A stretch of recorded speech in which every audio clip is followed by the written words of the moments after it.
In this video, we're going to have a look at inclusive and mutually exclusive events.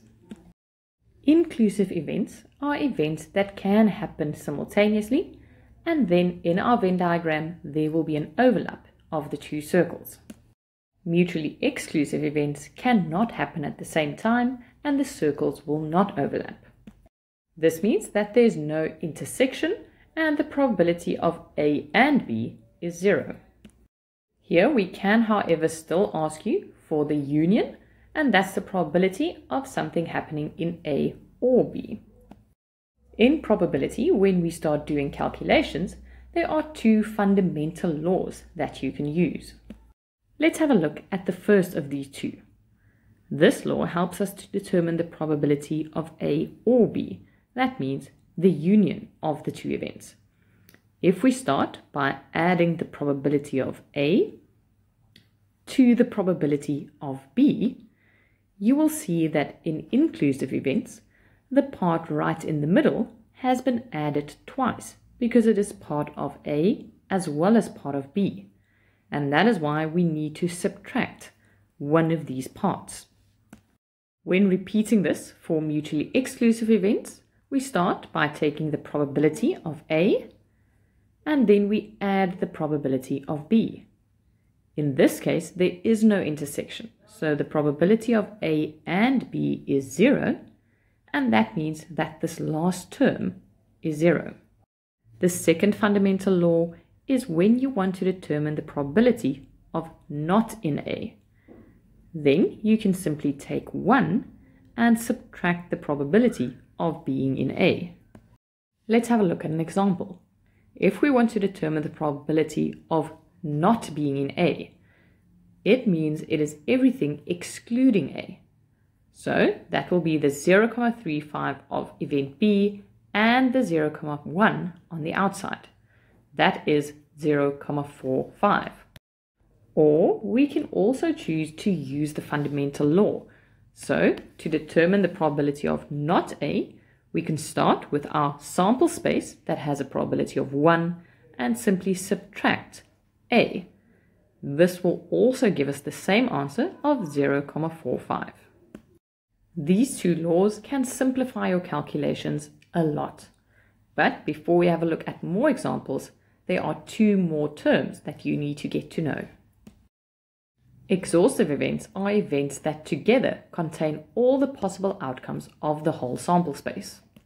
This means that there are no outcomes lying outside of these two circles. And if we now determine the probability of A or B, this will always, for exhaustive events, be equal to 1. Inclusive events as well as mutually exclusive events can be exhaustive. Next, when two events are mutually exclusive and exhaustive, they are called complementary events. If we take our fundamental law and we change the probability of A and B to 0, and we change the probability of A or B to 1, we can make the conclusion that for complementary events, the probability of A plus the probability of B is 1. We have now had a look at inclusive events, mutually exclusive events, complementary events, and exhaustive events. And we also had a look at the fundamental laws. Now let's go and have a look how all of this theory can be used in calculations. Example 1. If the probability of A is 0,3 and the probability of B 0,4, with A and B mutually exclusive events, determine, firstly, the probability of A and B. We are told that these two events are mutually exclusive events. That means that A and B cannot happen at the same time. Therefore, the probability of A and B is 0. Question B. Calculate the probability of A or B. For this, you simply need to know the fundamental law and substitute what you were given. For the probability of A or B, we have the probability of A as 0,3, and we add to that the probability of B, which is 0,4. We just said that the probability of A and B is 0, and therefore this probability is 0,7. You can also choose to, rather than working with the theory, draw your own Venn diagram.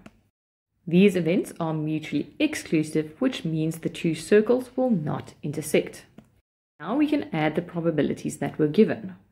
And for the whole sample space to have a probability of 1, it means that there's still 0,3 outside the circles.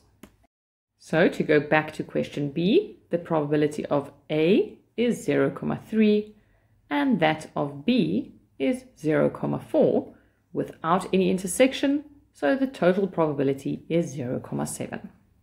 Question C is the probability of not A or B. Using the Venn diagram, we'll start by marking the A or B, and that is the 0,3 and 0,4. The not A or B will then be everything that is left, so the answer here is 0,3.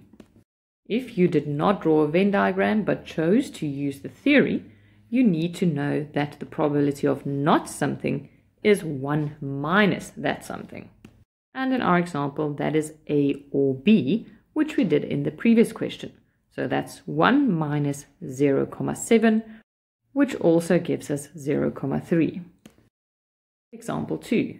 If the probability of A is 0,5, the probability of B 0,7, and the probability of A and B 0,3, determine the following. Before we start with the first question, it is important to realize that because the probability of A and B exists, these are inclusive events. Another way to realize this is to see that the sum of the probabilities of the two events is already bigger than 1, and the sample space's probability should always be 1. Now it is once again your choice whether you are going to make use of a Venn diagram or the theory. First question, if you know the fundamental law, you can immediately substitute. The probability of A is given as 0,5 and that of B is 0,7. The probability of A and B was also given as 0,3, so the final answer is 0,9. If you choose to draw a Venn diagram for inclusive events, it's important to remember to start with the intersection that was given as 0,3. Now we move outside, and the probability of the whole circle A is 0,5, which means the part that is only part of A is 0,2. The probability of the whole circle B is 0,7, and after removing the 0,3 of the intersection, we have left 0,4. The probability of A or B will now be these three values added up, which will again give us the same answer of 0,9, which then also tells us that there's still 0,1 outside the circles. This means that these are not exhaustive events. Question B. Determine the probability of not A and B. If you've already drawn a Venn diagram, you can now start by identifying the A and B part. Not A and B is everything excluding this part, so that will be the 0,2, the 0,4, and the 0,1, and that will give us 0,7. If you choose to make use of the theory here, you will use the fact that the probability of not A and B is 1 minus the probability of A and B, and that is 0,3, and then you'll get the same answer of 0,7.